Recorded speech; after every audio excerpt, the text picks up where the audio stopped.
Price adjustments ng mga produktong petrolyo sa linggong ito, ating alamin kasama si Oil Industry Management Bureau Director Rino Abad ng Department of Energy. Director Abad, magandang tanghali po sa inyo. Magandang tanghali po sa inyong program at sa ating mga kababayan. Sir, may namumuro daw pong malakihang price hike sa produktong petrolyo sa linggong ito. Nasa magkano po ang inaasahang pagtaas ng ating mga kababayan, pati na ng mga motorista? Well, may nauna na hong mga pronouncement. Ang nakita ho namin na adjustment ay ang gasolina ho ay aabot ng 85 centavo per liter. Ang diesel ho ay around 1.75 pesos per liter at saka yung kerosene 1.90 pesos per liter. So yun ho yung mga adjustments. Mga kailan po ito, Director Abad? Ito ho'y inaasahan ho bukas ng umaga, so Tuesday around 6 a.m. ho. So effective ho ito, hindi pa ngayon but bukas ho ng umaga. Kaya may time pa tayo, Asek Joey, na magpakarga bago tumaas. Lalo na yung diesel, mataas yan, 1.75 po. Ano po ang dahilan ng price adjustments na ito sa presyo ng produktong petrolyo? Ma'am Ninya, yung sabi nga natin sa mga nakaraang interview, simula nung April, mas balansyado na ho yung sa global market, nasa 102 million barrels per day.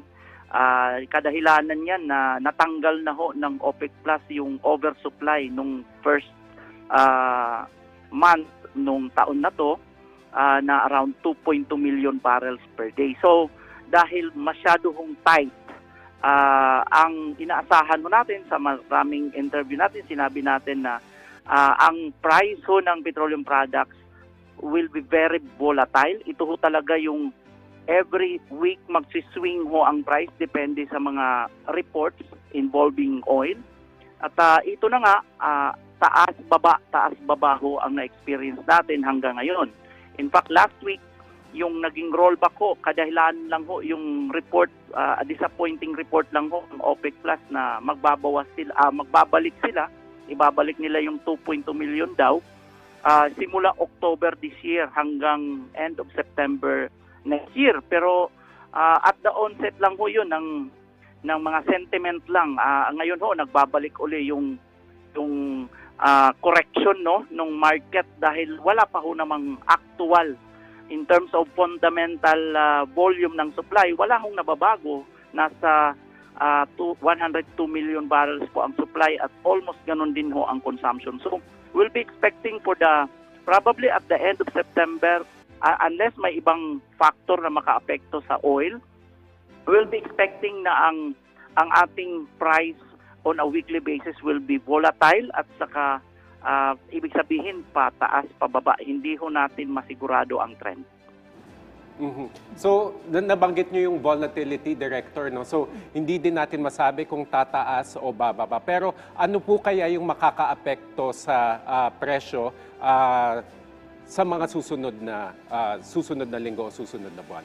Ang mga major factors, Sir Joey, unang-una, yung OPEC Plus, so may decision ng lumabas. So, we will wait really until October kung talagang magbalik sila. Partly kasi yung 2.2 is spread out, 2.2 million barrels na tinanggal is spread out yan, hinay-hinay pagbabalik for 1 year.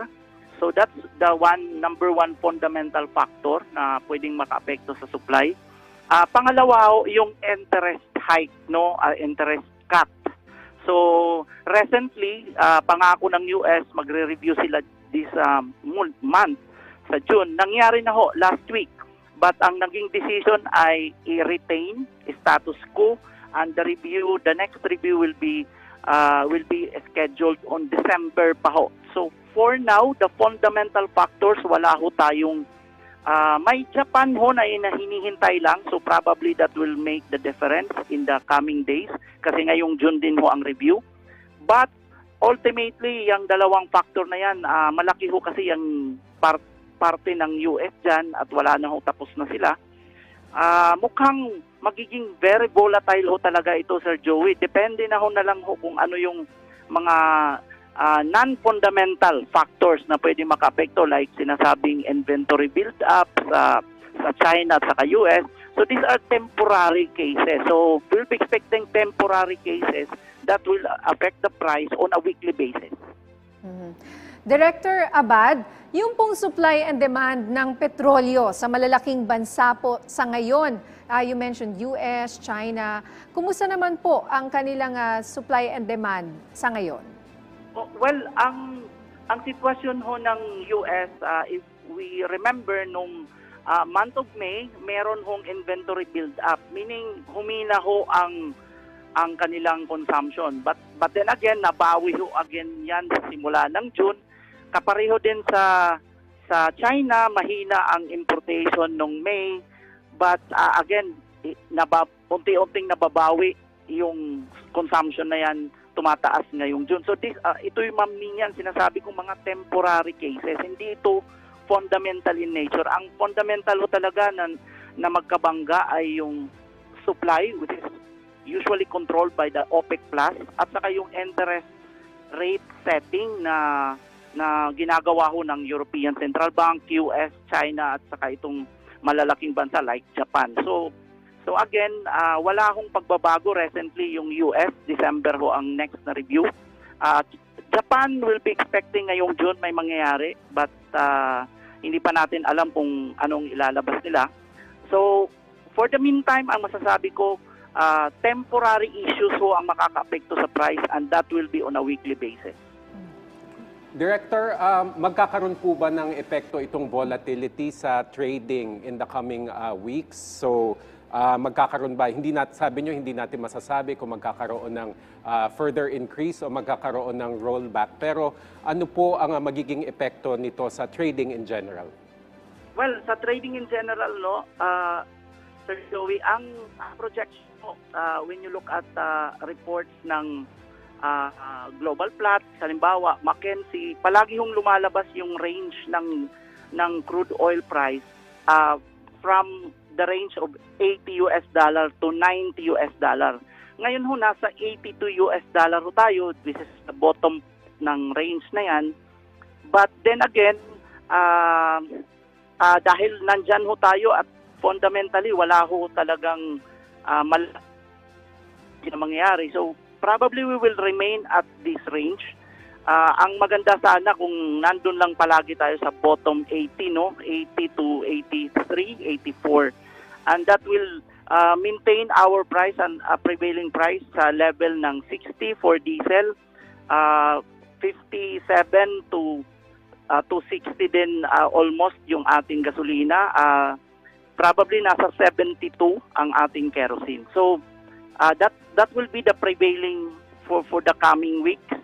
Again, ibang usapin ho ang pagpasok ng October kasi nandyan ho yung decision ng OPEC Plus na ibalik at yung mga changes na gagawin sa interest rate ng US, probably si European Central Bank magkakasabay na rin ho yan baka sa December ho. So for now, nandyan ho tayo sa range na yan na from 80 to probably $84 per barrel. At mukhang volatile lang ho tayo sa range na yan. Alright, paalala nyo na lang po sa ating mga kababayan, lalo na po yung mga motorista na nakatutok sa atin ngayon. This is a little bit of a new normal because the last time that probably 4 years ago, yung even out mamninya no ng supply demand, probably also at that time nasa 98 million barrels per day. Even out ho yun, but our price, domestic price, and brought about also by the crude oil price ay nasa range ng $60 per barrel, 60 to 70. Pero ngayon ho, ang new normal is nasa 80 to 90 na ho. So, medyo may kataasan na ho. But of course, we're still happy the way back, probably 2 months ago, nasa 90 na ho tayo at ngayon bumaba ulit tayo ngayon sa 82. So we are also happy that even if it's a new normal high, nasa 80 to 90, at least nasa bottom mo tayo ng 80 to 84.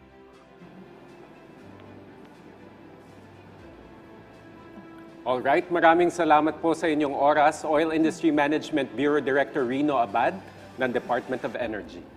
Magandang tanghali ulit sa lahat.